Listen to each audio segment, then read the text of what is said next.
لو أنزلنا هذا القرآن على جبل لرأيته خاشعا أنزلنا هذا القرآن على جبل لرأيته خاشعا أنزلنا هذا القرآن على جبل لرأيته خاشعا متصدعا من خشية وتلك الأمثال نضربها للناس لعلهم يتفكرون.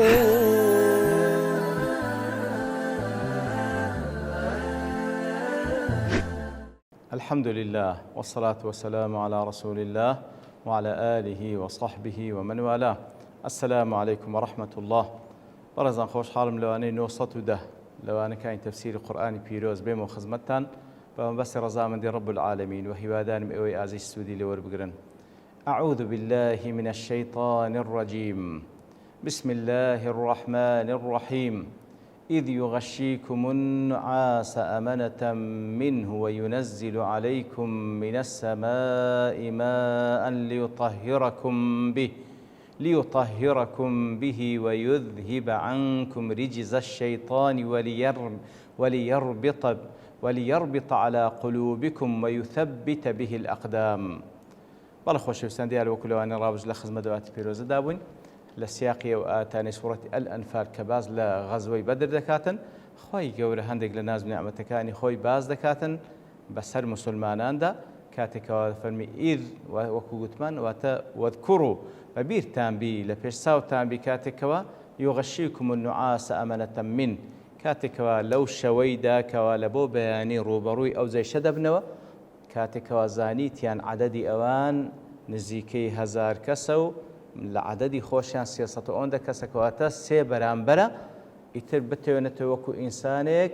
قەلقی و ترسێک لە دڵی دەنیشی لە بۆ ئەو ڕوبەڕووبوونەوەیکەوە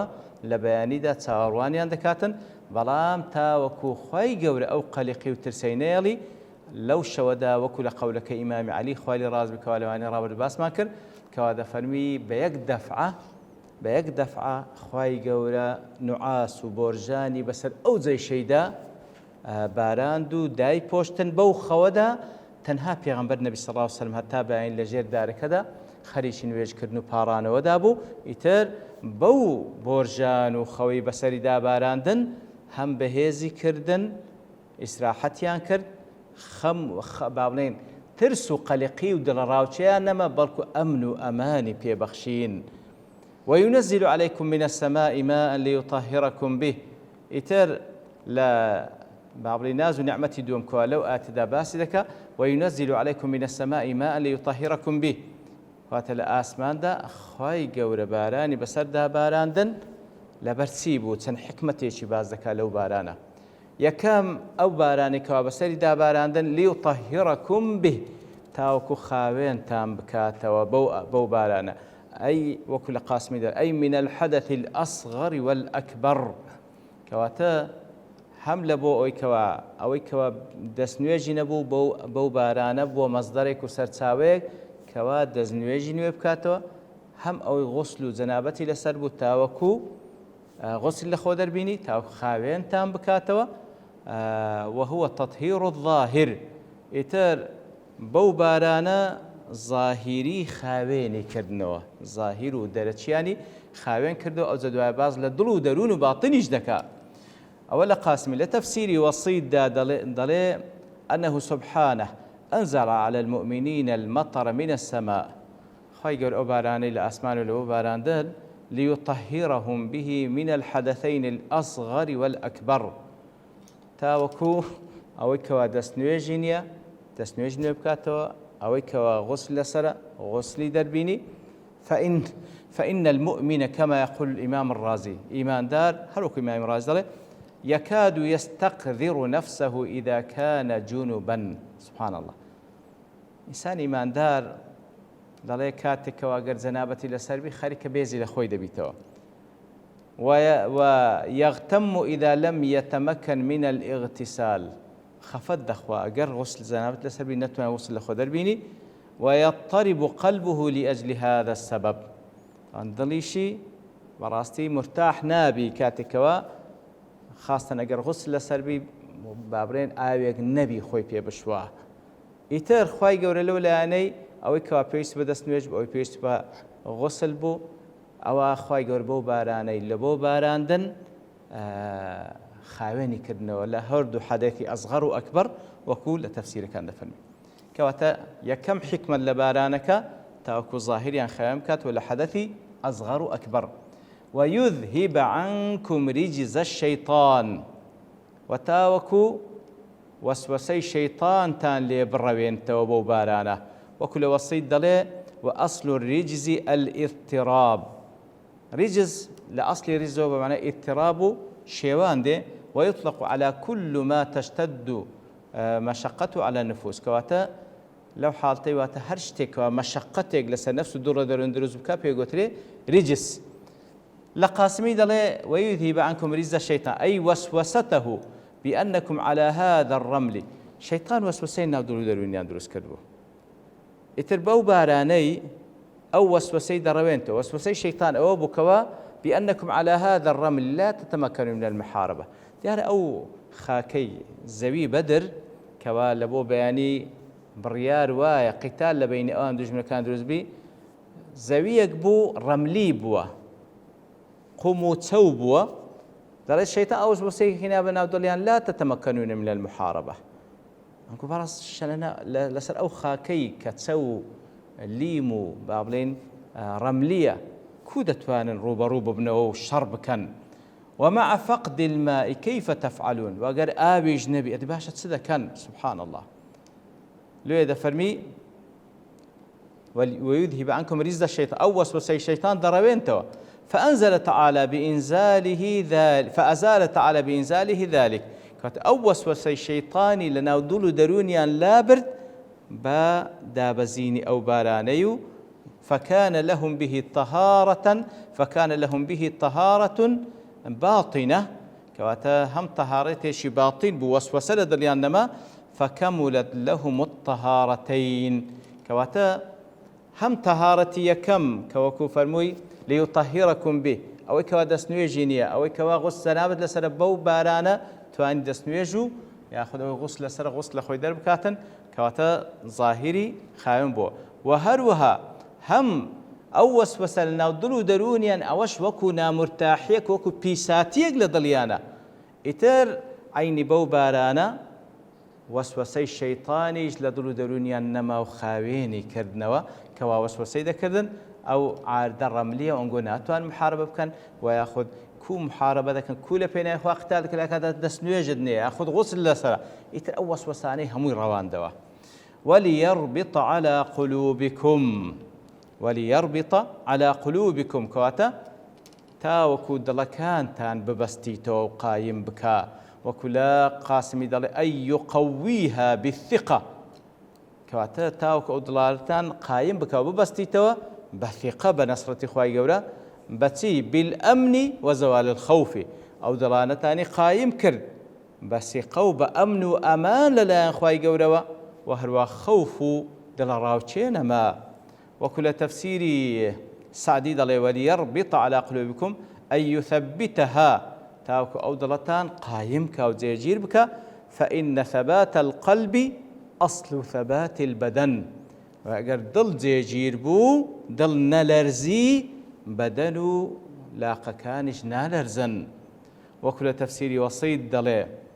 وليربط على قلوبكم أي وليقويها بالثقة في نصر الله. تاوكو دلتان قايم بك بثقة بنصرة خواي قولا وليوطنها على الصبر والطمأنينة. تاوكو أو دلال لرابيني لسر آرام قرتنو طمأنينة مرتاحي. ولا شك أن وجود الماء في حوزة المحاربين بتايبتي كاتك وأوانك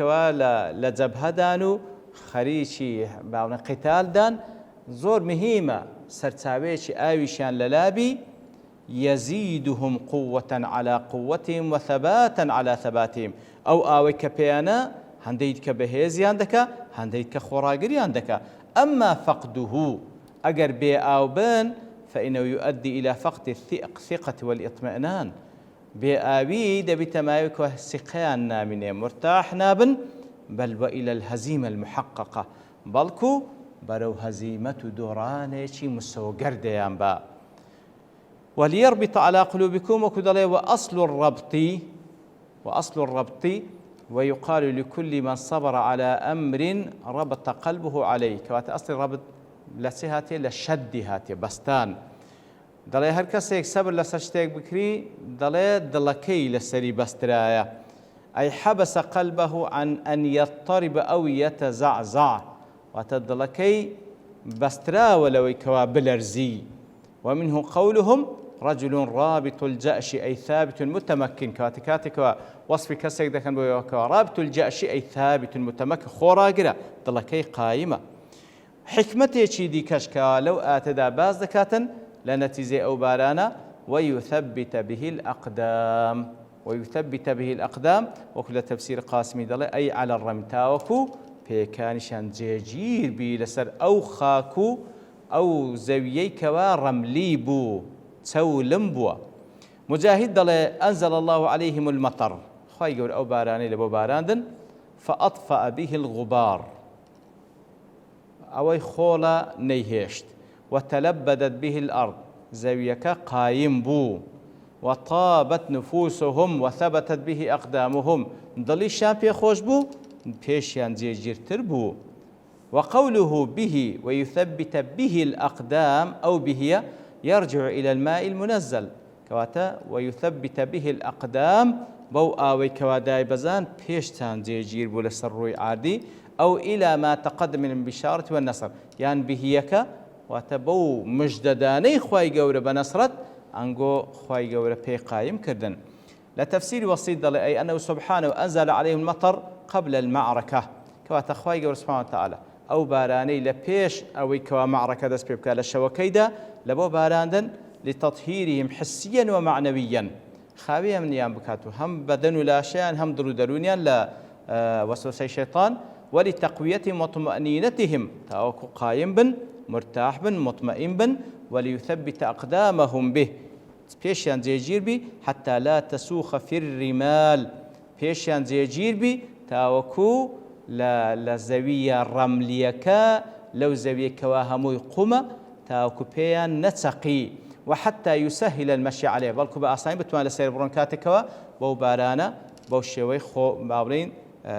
تندبو إذ من المعروف أنه من العسير المشي على الرمال معلومة كوا زور زحمة الرويشتن لسر زاوية رملي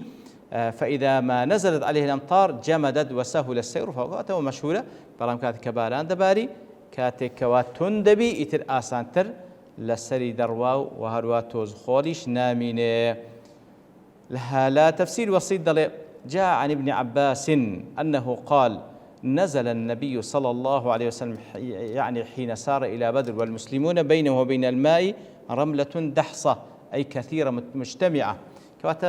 كاتك وبيان صلى الله عليه وسلم بخوبة زي شكيتون منطقي بدر يتر قدري خواب وان كوتنا أو جهتيك ولنيوان مسلمانان أو زيك وسرتساوي آوى منطقة رملي بو واتنقيش نسرتساوي آوى كو وهو منطقة رمليش لنيوان بو منطقة رملي زور فأصاب المسلمين ضعف شديد مسلمانان توشي لاوازيش زور هاتن والقى الشيطان في قلوبهم الغيظة وهروها الشيطان يتر أو غيظ رقيها يستدليان كوا وكج لدست أوانا لدست مقابل كيانا فوسوس بينهم وسوسي خسر دلونيان تزعمون أنكم أولياء الله وفيكم رسوله أنقوا إدعاء كوا أنقوا دوستاني إخوان سبحانه وتعالى وبيغمبركي ولا قلتانا عليه الصلاة والسلام وقد غلبكم المشركون على الماء لكاتك دوا مشرك كان دستيان بسر سرو تساوي آوكا قرتيا وأنتم تصلون مجنبين لكاتك دا إيواتان تداك وزنابتي لسرو بزنابته نيجدك فأمطر الله عليهم مطرا شديدا ترخوا يقول أو بارانة دي بسر دا باراندن فشرب المسلمون وتطهروا ليان خوار دوا وهروها تطهروا خوان بيخاين كردولا حدث أصغر أكبر وأذهب الله عنهم رز الشيطان يتر وسوسي الشيطاني شيلنا ودلو درونيان درهينا بوبارانا وثبت الرمل حين أصابه المطر ئیتر ئەو زەوی و خاکە ڕەملیەش تند بوو کاتێکەوە باران بەسەرداباری ومەشە الناس عليه والدواب ئیتر بە ئاسانی ئینسانەکان و هەروە ئەوەی دابەشی پێبوو حیواناتش پێبوو بابرێن وشترە یاخود ئەسپە بە ئاسانتر لەسەری دەڕۆیشت فەساڕوا إلى القوم ئیتر لەوێڕە درێ بابرێن کە خوای گەورە بەو بارانە ئەو هەم ناز و نیعمەتە لەگەڵکردن ئیتر لە بۆ بەیانەکەی بە معنەویاتێکی بەرز بە ئاسانکاریەوە ڕووبەڕووی دژمنەکەیان بوونەوە کەوا لە نەتیجەدا طبعاً خوای گەورە ئەو نەسرەتە گەورەی پێبەخشین کەوا فعلاً غەزوەی بەدر وەکو بەدرێکە مانجی چاردەیە لە تاریخی ئیسلام دەدرەوشێتەوە هەتاکو ئێستا و هەتا ڕۆژ قیامەت موسڵمانان لە بەرووبوومی غەزوەی بەدر دەخۆن. ئیتر لە دوای وەکو قاسمی دەڵێ ثم أشار تعالى إلى نعمة خفية أظهرها تعالى لهم ليشكروه عليها. ئیتر خوای گەورە سوبحانه وتعالى دوای ئەوەش نعمەتێکی شاراوە کەوا ئەوان هەستی پێ ناکەن خوای گەورە بۆیانی کەشف کرد تاوەک شوکرانی لەسەر بکەن کەوا لە ئاەتی دواتر باسکرایە کە بە پشتیوانی خوای گەورە لەوانەی داهاتوو دەینە خزمەتی. وصلى الله وسلم على نبينا محمد وعلى آله وصحبه أجمعين وآخر دعوانا أن الحمد لله رب العالمين. لو أنزلنا هذا القرآن على جبل لرأيته خاشعا أنزلنا هذا القرآن على جبل لرأيته خاشعا أنزلنا هذا القرآن على جبل لرأيته خاشعا متصدعا من خشية الله. وتلك الأمثال نضربها للناس لعلهم يتفكرون.